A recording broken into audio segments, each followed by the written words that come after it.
আজকের আমরা পড়তে চলেছি দ্য ব্যাঙ্গল সেলার্স, অর্থাৎ চুড়ি বিক্রেতা, রিটেন বাই সরোজিনী নাইডু। সরোজিনী নাইডুর সম্বন্ধে মোটামুটি আমরা হিস্ট্রিতে অনেক পড়েছি। তিনি একজন স্বাধীনতা সংগ্রামী তো ছিলেন এবং পাশাপাশি নিশ্চয়ই কবিও ছিলেন, তাই আমরা আজকের ওনার কবিতা পড়ব। এছাড়াও ওনার আরেকটা পরিচয়, সেটা হচ্ছে যে তিনি যে ইন্ডিয়ান ন্যাশনাল কংগ্রেস আমাদের ছিল, অর্থাৎ জাতীয় কংগ্রেস, সেই জাতীয় কংগ্রেসের প্রথম কিন্তু মহিলা সভাপতি ছিলেন তিনি। অর্থাৎ ইন্ডিয়ান ন্যাশনাল কংগ্রেসের ফার্স্ট প্রেসিডেন্ট ছিলেন, ফার্স্ট ওমেন প্রেসিডেন্ট ছিলেন এই সরোজিনী নাইডু। আরেকটা পরিচয়ও তার আছে, তাকে বলা হয় দ্য নাইটিঙ্গেল অফ ইন্ডিয়া। এটা আমরা মোটামুটি ছোটোবেলার অনেক জিকে বইয়েও পাবো। অর্থাৎ ভারতের নাইটিঙ্গেল বলা হয় সরোজিনী নাইডুকে।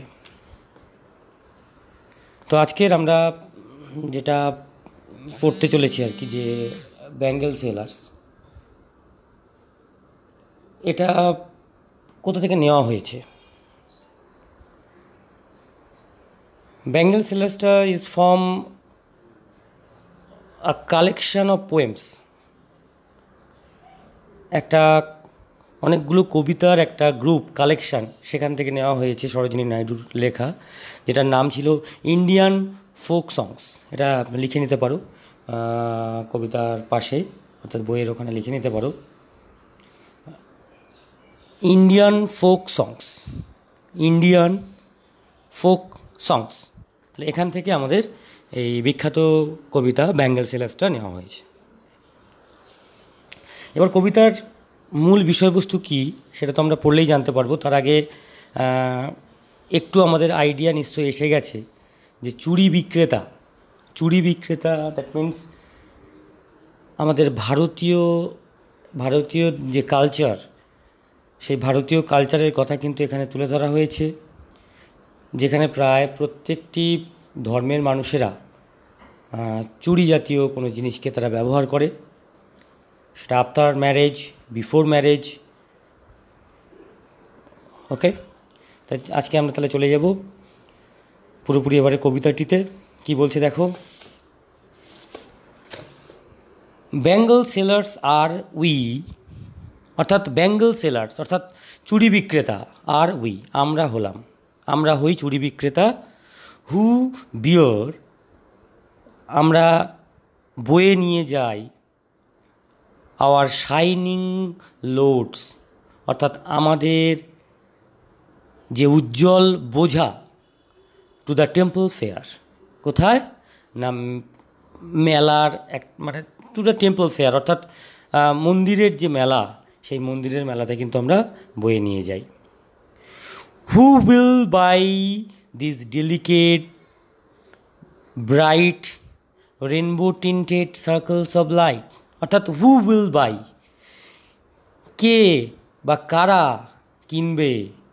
কবি আমাদেরকে প্রশ্ন করছে, কবিরূপী আর কি ব্যাঙ্গল সেলার্স আমাদেরকে প্রশ্ন করছে যে কারা কিনবে এই ডেলিকেট অর্থাৎ এই সূক্ষ্ম, ব্রাইট, উজ্জ্বল, rainbow tinted means rainbow colour, অর্থাৎ রেনবো যে অর্থাৎ আমাদের যে 7টা যে রং আছে রামধনুর, সেরকম বিভিন্ন রঙের আর কি এখানে তুলে ধরা হচ্ছে, তাই বলা হচ্ছে রেনবো টিন্টেড, অর্থাৎ রেনবো কালারের সার্কেলস অফ লাইট, অর্থাৎ রামধনু মাখা এই যে আলোর বা রামধনু রঙের যে আলোর যে বৃত্ত মানে বোঝাই যাচ্ছে যে চুড়ির কথা বলা হচ্ছে বিভিন্ন কালারের। তো সেইগুলো কে কিনবে সেটা হচ্ছে ব্যাঙ্গল সেলার্সরা প্রশ্ন করছে। বলছে lustrous tokens of radiant lives, অর্থাৎ লাস্ট্রাস মানে কি, যেটাকে বলা হয় শাইনিং, ঝকঝক করছে এরকম, অর্থাৎ আমরা উজ্জ্বল বলতে পারি। অর্থাৎ lustrous tokens of radiant lives, tokens মানে আমরা এখানে বলতে পারি নিদর্শন, উদাহরণ, অর্থাৎ একটা ঝকঝকে জিনিস বা ঝকঝকে উদাহরণ অফ রেডিয়েন্ট লাইফস, অর্থাৎ রেডিয়েন্ট মানে হচ্ছে যেটা হ্যাপি, দ্যাট মিন্স সুখী। আমাদের সুখী জীবনের ঝকঝকে একটা নিদর্শন হলো এই ব্যাঙ্গলস। সেটা ফর হ্যাপি ডটার্স, একটা মেয়েকে খুশি করার জন্য, দ্যাট মিন্স খুশি মেয়ের প্রতিও তো অবশ্যই, খুশি মেয়ের কাছে তো অবশ্যই, অ্যান্ড হ্যাপি ওয়াইফস, এবং একজন খুশি স্ত্রীর কাছেও অবশ্যই।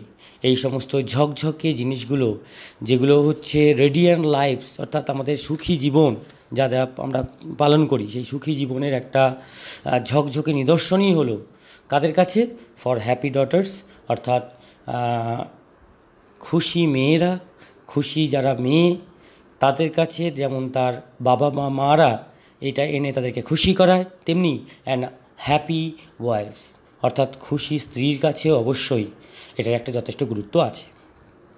এবার দেখো সেকেন্ড প্যারাতে কী বলেছে। বলছে some R meet for a মেডেন্স wrist, অর্থাৎ কিছু কিছু চুড়ি আছে যেগুলো মেট অর্থাৎ সুইটেবল ফর আ মেডেন্স রিস্ট, অর্থাৎ যারা কুমারী অবিবাহিত তাদের হাতে পরার মতো। সে সিলভার অ্যান্ড ব্লু, সেগুলো কেমন? সেগুলো হচ্ছে রূপলি, নীল, অ্যাজ যেমন দ্য মাউন্টেন মিস্ট, অর্থাৎ পর্বতের ওপরে কুয়াশা যেমন পড়ে ঠিক সেরকম। আবার বলছে সাম আর ফ্লাস্ট, কিছু কিছু চুড়ি আছে যেগুলো ফ্লাস্ট অর্থাৎ রেডিশ, অর্থাৎ একটু লালচে ভাব আছে, লাইক দ্য বার্ডস, যেমন সেই সমস্ত ফুলের কুঁড়িগুলো, দ্যাট ড্রিম, যেগুলো শুধুমাত্র স্বপ্নে দেখা যেতে পারে।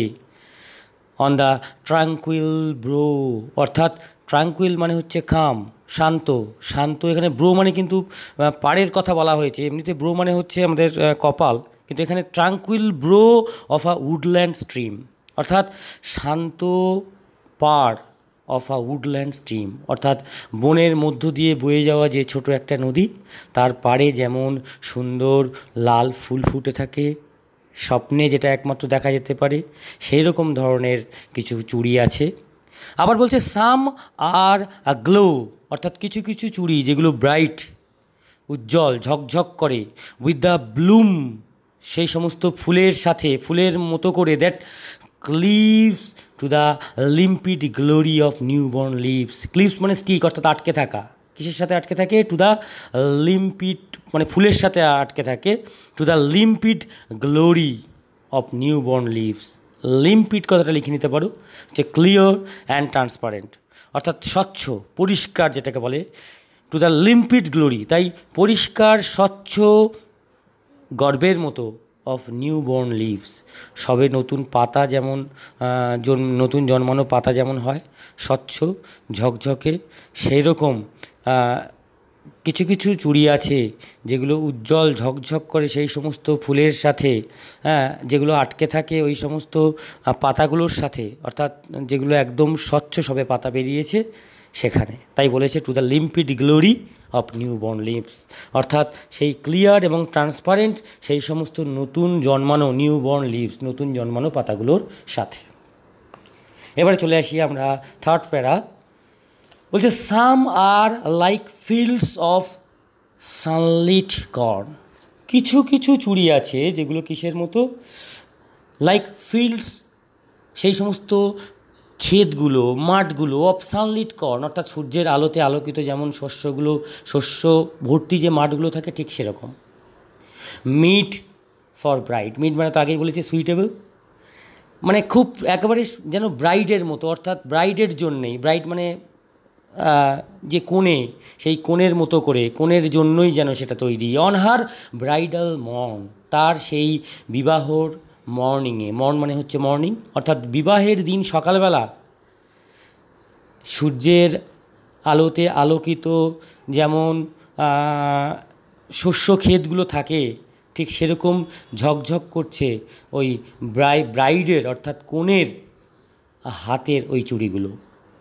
সাম আবার কিছু কিছু চুড়ি like the flame of her marriage fire, flame মানে আগুনের শিখা, অফ আর ম্যারেজ ফায়ার, ওই যে কনের যে বিয়ে তো ওই দিন হবে, তাই সেই বিয়ের যে আগুন, বিবাহের যে আগুন, সেই আগুনের শিখা যেমন সেই রকম কিছু কিছু চুড়ি আছে, or rich with the hue of her heart's desire, অর্থাৎ নইলে আর আর কী হতে পারে, rich with the hue, hue মানে লিখে নিতে পারো colour, of her heart's desire, অর্থাৎ সেই কনের মনের ভেতরে কি আছে, মনের ইচ্ছেতে কি আছে তার মতোই হচ্ছে একটা চুড়ির কালার হতে পারে।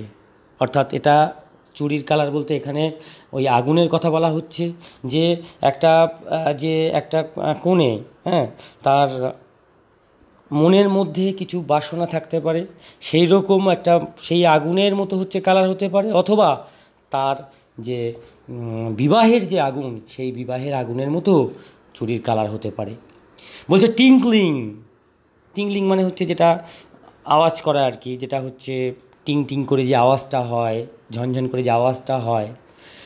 লুমিনাস অর্থাৎ রিফ্লেক্টিং ব্রাইট লাইট, এটা লিখে নাও, রিফ্লেক্টিং ব্রাইট লাইট অথবা শাইনিং, অর্থাৎ যেখান থেকে উজ্জ্বল আলো বেরোয় বা ঝকঝক করছে সেরকম, অর্থাৎ কী বলা হলো তাহলে, টিংক্লিং একটা ঝনঝন আওয়াজ হয়, একটা লুমিনিয়াস অর্থাৎ উজ্জ্বল বা ঝকঝকে আলো যেখান থেকে বেরোয়, টেন্ডার একেবারে সূক্ষ্ম ডেলিকেট যেটাকে বলা হয়, অ্যান্ড ক্লিয়ার পরিষ্কার, লাইক হার ব্রাইডাল লাফটার, কিছু কিছু চুড়ি আছে যেগুলো তার ব্রাইডাল লাফটার অর্থাৎ তার বিয়ের হাসির মতো হতে পারে, অ্যান্ড ব্রাইডাল টিয়ার, এবং বিয়েতে শুধু হাসেই না, বিয়েতে কাঁদেও। তাই বলছে বিয়েতে হাসির মতো হতে পারে একটা কনের, অথবা তার চোখের জলের মতো হতে পারে।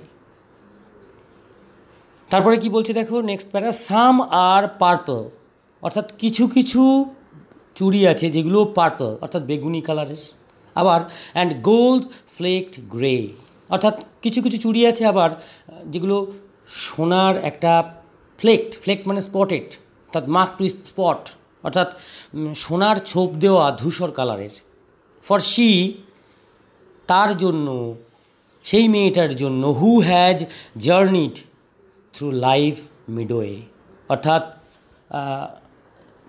যে কি করেছে, জার্নিড অর্থাৎ পেরিয়ে চলে এসেছে, থ্রু লাইফ জীবনটা মিডওয়ে অর্থাৎ অর্ধেক জীবন সে পেরিয়ে চলে এসেছে। হুজ হ্যান্ডস হ্যাভ চেরিজড, যার হাতগুলো বা যাদের মানে যার হাত দুটো এখানে বা যাদের হাতগুলো হ্যাভ চেরিজড মানে লিখে নিতে পারো কেয়ার, অর্থাৎ লালন পালন করেছে বা লালিত পালিত হয়েছে। হুজ লাভ হ্যাজ ব্লেসড, অর্থাৎ যার ভালোবাসায় আশীর্বাদ পেয়েছে। অ্যান্ড ক্রেডেলড, এবং ক্রেডেলড মানে লিখে নাও রিয়ার্ড, অর্থাৎ ব্রট আপ লালিত পালিত হওয়া, ফ্রেজাল ভার্ব যেটা আমরা ক্লাস 10-এ পড়েছি, ব্রিং আপ যেটা রিয়ার, অর্থাৎ এখানে ক্রেডেলড হচ্ছে একই সিমিলার মিনিং, রিয়ার্ড ব্রট আপ অর্থাৎ লালিত পালিত হয়েছে। ফেয়ার সন্স অর্থাৎ খুব সুন্দর সন্তানরা, অন হার ফেথফুল ব্রেস্ট তার বিশ্বস্ত বুকে। অ্যান্ড সার্ভস হার হাউসহোল্ড, অর্থাৎ সেই চুরি পরা অবস্থায় সেই হাতগুলো সেবা করে এসছে তার হাউস হোল্ড অর্থাৎ তার বাড়ির সমস্ত কাজকর্মগুলোকে সে করে এসছে। ইন ফ্রুটফুল প্রাইড, খুবই গর্বের সাথে, অর্থাৎ ফ্রুটফুল মানে এখানে ফলপ্রসূ, অর্থাৎ খুবই গর্বের সাথে, ফলপ্রসূ একটা গর্বের সাথে। অ্যান্ড ওরশিপস দ্য গডস, এবং এই চুড়িওয়ালা হাতগুলোই কি করে আছে, ওরশিপস দ্য গডস পুজো করে সেই ভগবানদেরকে, অ্যাট হার হাজব্যান্ড সাইড তার স্বামীর পাশে দাঁড়িয়ে। তাহলে আমরা আজকের ব্যাঙ্গেল সেলারে সরোজিনী নাইডুর লেখা কবিতার তো অর্থটা বুঝলাম, যেটা আক্ষরিক অর্থ, অর্থাৎ এখানে আমরা এই কবিতাটা পড়ে অন্তত এটুকুটা বুঝতে পেরেছি যে আমাদের ভারতীয় নারীদের 3টে স্টেজের কথা কিন্তু এখানে সরোজিনী নাইডু তুলে ধরতে চেয়েছেন। আমরা নিশ্চয়ই বুঝতে পেরেছি যে একদম প্রথমে যখন আমরা আসি, ওই যে মেলায় যখন ব্যাঙ্গেল সেলার্সরা আসছেন তাদের ঝুড়ি নিয়ে, তাদের চুড়ির ঝুড়ি নিয়ে, সেখানে প্রথমেই তুলে ধরা হয়েছে নারীদের জীবনের প্রথম স্টেজ, অর্থাৎ সে যখন একজন মেয়ে, অর্থাৎ কম বয়সী যুবতী বলা চলে। তারপর আমরা আসি, মানে আমরা ওটা সেকেন্ড প্যারাতে পেয়েছি, এবং থার্ড প্যারাতে যখন আমরা চলে আসছি তখন দেখছি যে নারীদের আরেকটা স্টেজ নারীদের লাইফের, সেটা হলো সে যখন কনের সাজে, অর্থাৎ সে যখন বিয়ের আসরে যাচ্ছে, অর্থাৎ জীবনের একটা নতুন অধ্যায়কে সূচনা করতে যাচ্ছে, নতুন অধ্যায়ে সে পা দিতে চলেছে। ঠিক সে ধরনের একটা নারীদের কথা এখানে তুলে ধরা হয়েছে থার্ড প্যারাতে। এবং লাস্ট প্যারাতে আমরা কিন্তু দেখেছি যে একজন মধ্যবয়স্ক মহিলা, যিনি এতগুলো স্টেজ, মানে first stage and second stage, অর্থাৎ একটা কম বয়সী মেয়ে, একটা বালিকা, সেটা পার হয়ে কনের সাজে সেজে এসে তার সেকেন্ড স্টেজ পার হয়ে সে এখন থার্ড স্টেজ, দ্যাট মিনস সে এখন মধ্যবয়স্ক মহিলা, যার একধারে তাকে সংসার সামলাতে হচ্ছে, তো আর একধারে দেখছি তার ছেলেমেয়েদেরকে সে মানুষ করছে এবং তার স্বামীর সাথে সে সুন্দরভাবে জীবনযাপন করছে। এই তিনটে স্টেজ, মানে ভারতীয় যে নারীদের যে এই তিনটে স্টেজের কথা কিন্তু এখানে সম্পূর্ণভাবে তুলে ধরা হয়েছে।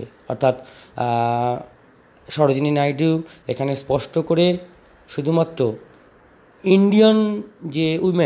ইন্ডিয়ান উইমেনদের যে লাইফ স্টেজের কথা কিন্তু এখানে তুলে ধরেছেন। এবারে একটু ভালো করে পড়তে হবে, যাতে যে কোন কোন কালারগুলো কিসের, মানে কোন স্টেজের উপর ডিপেন্ড করে এখানে বর্ণনা করা হয়েছে, সেগুলো একটু ভালো করে পড়লেই হয়ে যাবে।